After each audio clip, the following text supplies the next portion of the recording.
Steve Gardner, always kind enough to join us. His weekly spot, covers baseball for USA Today. Joins us on the Boardwalk Honda Hotline on this Thursday. How you been, Steve? Good, Rich. How about yourself? I'm doing well. Let's start with that NL East. We'll get to the Phillies in a second. I was just mentioning it was only a matter of time before the Washington Nationals start to wake up a little bit, and we see the kind of run that Harper's on. They're getting some guys back on the DL. This kind of resembles the Nationals team that we've seen in years past now, 6 in a row, 8 out of the last 10. It does, and Max Scherzer, another gem last night. Sweeping the Orioles is not a huge feat, but at this point, I don't know that it matters who the Nationals play. They're steamrolling pretty much everybody, and yeah, we looked like, or we thought that this was the team that was going to roll to a National League East title, and right now they're playing like it. Yeah, and the one thing too is when you look at some of the faces in baseball, the guys, the leaders. I mean, to me, Washington, as long as you have the starting rotation. My question is always, it's never really been, the consistency of a guy like Harper, but to me, they're built for the regular season. I just never see it in the postseason. Why do you think they have these regular seasons where they'll win 90-plus games, 95 games, 97 games, and then all of a sudden come postseason time, they falter? I really don't think it's any, character flaw or anything like that. I mean, you look back at some of the Nationals' biggest losses in the playoffs, and they're beaten by guys like Pete Kozma.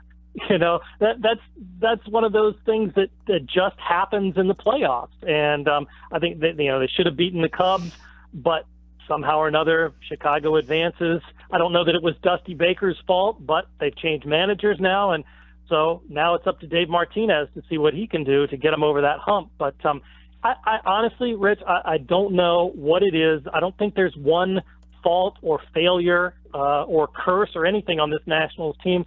I think it's just bad luck. And when you have the personnel, you try and give yourself as many chances as possible. And looks like they're going to get another chance to get over that hurdle this year. And speaking of getting over hurdles, I mean, last night the Phillies were stymied by Stripling. And, oh, by the way, good luck tonight. You got to take on Clayton Kershaw. And it's funny because Stripling, correct me if I'm wrong, didn't he start the season in the bullpen? Then he moved into the rotation earlier this month. So he pitched a gem last night, and they win. They beat the Phils 8-2.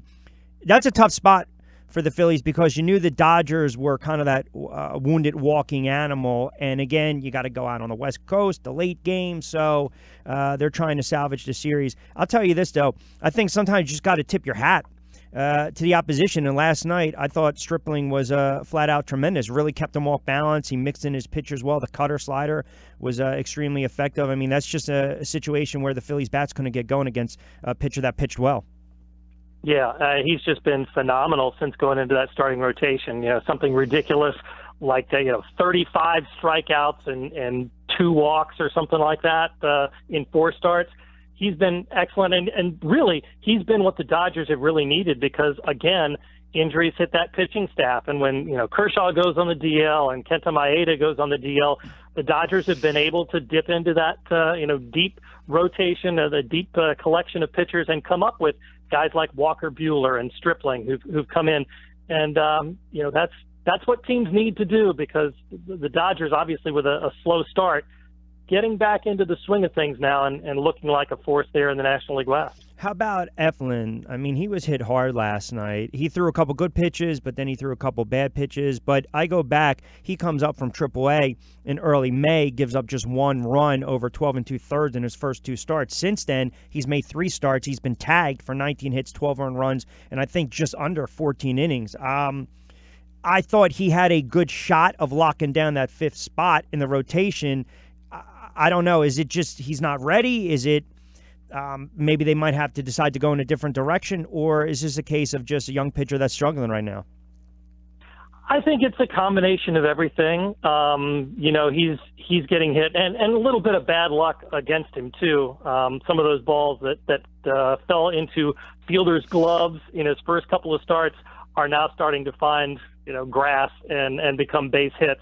But, he's still striking out a decent number of batters, not walking too many. And it's just one of those things where, again, luck kind of evens out for him. I don't know. I think what would be concerning, though, is that he's not able to get out of the 5th inning, like he has the right. last 3 starts. Run into that kind of wall that some pitchers do. and maybe that's a bit of inexperience and not knowing exactly how to pace himself or whatever. But I think there's talent there. He's shown that already, and just I would say it's not time to really panic to any degree on him. But it is a concern that he's not able to go deep because you put that much more pressure on the bullpen. I guess it's a little more highlighted because the rest of the rotation has really pitched well. Now, Hoskins is going to be out for a while. He's going to go on the DL. Is it too soon to think about them trading for a hitter?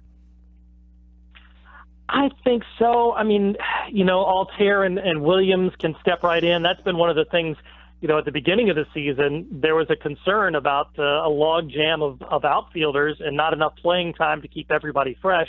At least now we're going to see, those two guys plus Odubel Herrera pretty much start every game. And we'll see, I think, how they respond. But no, I think it's a little bit early. I look at, we're only, a third of the way into the season. You're going to have to wait a little bit longer, I think. The Phillies have built up, the wins and the nice winning percentage so far that they can afford to kind of wait things out a little bit, maybe a little bit longer than they would have if they just started off as a 500 team or a little bit below. So at this point, they have the depth within the organization to cover things. Maybe later in the year, they could be players for somebody like, I've heard Manny Machado, but that's a little bit far off right now. I routinely, at least 10 times during the show, will get the Manny Machado text message from the listeners chiming in. I think if they're 4, 5, 6 games over 500, come right around the All-Star break, right around trade deadline, then I definitely think they're going to be a player and they'll be a buyer. Not a seller. I was thinking about this driving in. You look at Martinez with Cleveland and then Stanton in New York, and obviously right now it looks to be that Boston's got the better of the two players. I still think Stanton is going to break out. Do you sense that he is, or do you think his first year in New York might be a struggle?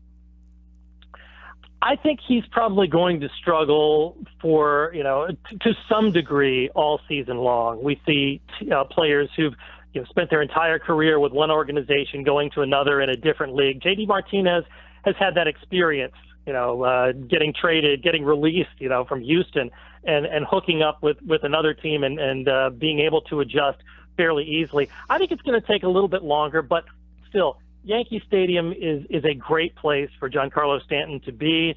That lineup is a great environment for him to have success. And I think it's just a case of him, not hitting his pitches and not getting those and doing what he normally has done with those pitches in the strike zone. I guess, he won't maybe get to where he was last year at MVP level, but I think the Yankee fans ultimately are going to be really happy with the guy that they have because he's just too talented to struggle all season long. Steve Gardner's weekly spot on a Thursday right here on 97.3 ESPN FM from USA Today. Kind enough to join us on the Boardwalk Honda Hotline. Great follow on Twitter as well. How long have you been covering baseball?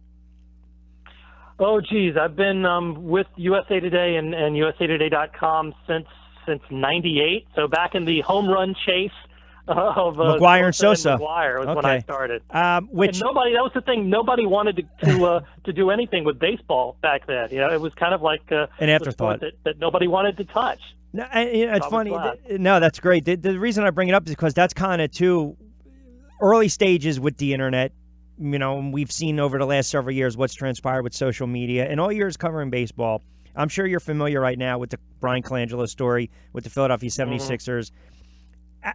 As a guy that covers baseball and deals with players and GMs, I mean, when you hear a story like this, do you just kind of shrug and laugh and say, I can't really put anything past anyone? Alleged to have done this in burner accounts as now his wife might be involved in this. It's just a bizarre story. Have you ever kind of dealt with something like that, maybe on a lesser scale, covering baseball?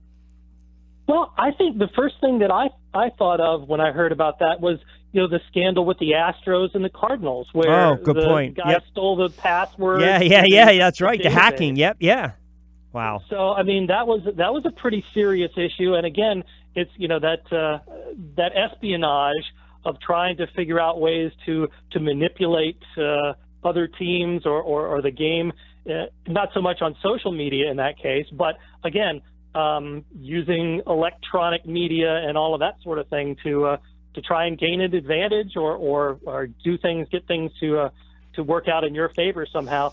It's definitely a brave new world there. But you know this, you speak to players, GMs, owners all the time, and again, I equate it to the pillow talk where sometimes you're being told stuff, you're not going to leak it. If you confirm the sources, you're going to run with it, and some stuff is supposed to be off the record. So to me, it just seems it's a breach in trust and potentially vital information. And then you start to bring in medical records that maybe hindered potential trades. And again, these are all the accusations and allegations, but still, I mean, I can't imagine if a guy in baseball does that. If a GM does it, and I don't care if he had a track record of winning, how do you trust a guy like that going forward to make decisions on behalf of your franchise? Yeah, that's true. I think he has to be in pretty hot water. I don't know that there's any way out of this, at least at this point, if those allegations are true. Though you've seen, front office executives and people like that try and play reporters or lead them down certain pathways to get them to, write things that benefit them. This is kind of another thing. You look at some of those text messages and, hey, you should look into this guy, whether he failed his physical or not. Not good. And the reporters have to be very smart and careful, when not to run with it. Yeah, you're right. Now you're right, because it can backfire, and then all of a sudden you lose the credibility. All right, my friend. Hey, I know you're legit because we've talking for about 10 years now, and you got the blue little check mark, so you're okay in my book. All right, listen. No hacking of me. No. So far. Enjoy the games this weekend. We'll talk next week. Always appreciate a couple moments, pal. All right, have a good one, Rich. All right, you got it. Steve Gardner, USA Today, at Steve A. Gardner. Good follow on Twitter.